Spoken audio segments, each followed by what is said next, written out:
ఏది అయినా చెయ్యి ఆచి చికెన్ మసాలా. ఆచి చికెన్ మసాలా. హరీష్ రావును ఉద్దేశించి మంత్రి తుమ్మల చేసిన వ్యాఖ్యల్ని మాజీ మంత్రి పువ్వాడ అజయ్ తప్పుపట్టారు. తుమ్మల ఏ పార్టీలో ఉన్నా పొలిటికల్ వేవ్ లో మాత్రమే గెలుస్తారన్నారు. కానీ హరీష్ మొదటి నుంచి బీఆర్ఎస్ లోనే ఉన్నారన్నారు. 2018 నుంచి 23 మధ్య తుమ్మల ఎన్నిసార్లు హరీష్ రావు ఇంటి ముందు పడిగాపులు కాచారో గుర్తుంచుకోవాలన్నారు.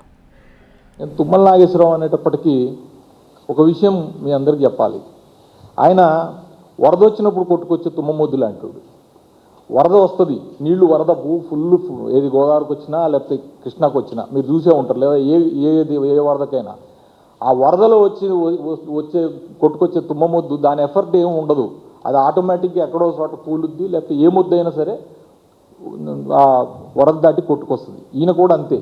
ఆయన ఏ పార్టీలో చేరినప్పుడు వచ్చే వరదలో ఆయన కొట్టుకొచ్చి తద్వారా ఆయన మంత్రి పదవులు అనుభవించి ఎన్టీఆర్ తెలుగుదేశం పార్టీ నుంచి చంద్రబాబు తెలుగుదేశం పార్టీ నుంచి లోకి వెళ్ళి చంద్రబాబు తెలుగుదేశం పార్టీ నుంచి కేసీఆర్ గారి టీఆర్ఎస్ పార్టీలోకి వచ్చి కేసీఆర్ గారి టీఆర్ఎస్ పార్టీ నుంచి మళ్ళీ ఇప్పుడు రేవంత్ రెడ్డి గారి కాంగ్రెస్ పార్టీలోకి వచ్చిన తుమ్మల నాగేశ్వరరావు గారు రాజకీయ అవకాశవాదం ఎవరిదండి? నీదా, హరీష్ రావుదా, లేకపోతే ఎవరిది?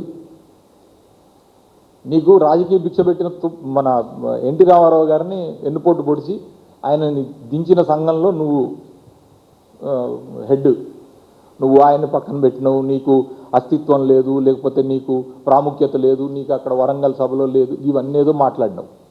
కానీ నువ్వు అదే హరీష్ రావు గారి ఇంటి ముందు 2018 నుంచి 2023 వరకు ఎన్నిసార్లు పడిగాపులు కాసినావు ఒక్కసారి నీకు గుర్తుంటే ఒకసారి ఆత్మవిమర్శ చేసుకోవాలని నేను కోరుతా ఉన్నాను. ఇండైరెక్ట్గా డైరెక్ట్గా అనలేక ఇండైరెక్ట్గా మేము మీటింగ్ పెట్టినాం. మీటింగ్ మా హాస్పిటల్ ప్రాంగణంలోనే మీటింగ్ పెట్టినాం. హాస్పిటల్ ప్రాంగణం కబ్జాలో ఉందన్నాడు. ఏ కబ్జాలో ఉంది? నువ్వు అధికారంలో ఉన్నావు, నువ్వు 2.5 సంవత్సరాలు మంత్రిగా ఉన్నావు. నేను ఛాలెంజ్ చేస్తున్నా, అందులో ఏమైనా కబ్జా ఉంటే నువ్వు ఇమ్మీడియట్గా యాక్షన్ తీసుకో.